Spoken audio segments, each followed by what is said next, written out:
I am Vidala. I have enrolled for front-end development at eCare Upskill. Okay, so how was your training?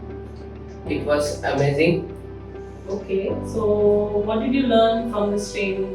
I have learned CSS, HTML and JavaScript from this training. Basically, training कैसा लगा overall? Training अच्छा था. Trainers भी helpful थे. Doubts अच्छे से solve करते थे. Okay, so सबसे ज़्यादा आपको ऐसे encouraging चीज़ क्या लगी कि आपको सीखने को मिली हो उस ट्रेनिंग से? The practical knowledge I got from the training. So कुछ आपने अपने ट्रेनर्स के बारे में बताओ. आपके ट्रेनर्स के बारे में क्या सबसे चीज़ अच्छी लगती है? ट्रेनर्स के पास जो नॉलेज है वो अच्छे से वो दे सकते हैं मतलब स्टूडेंट्स को.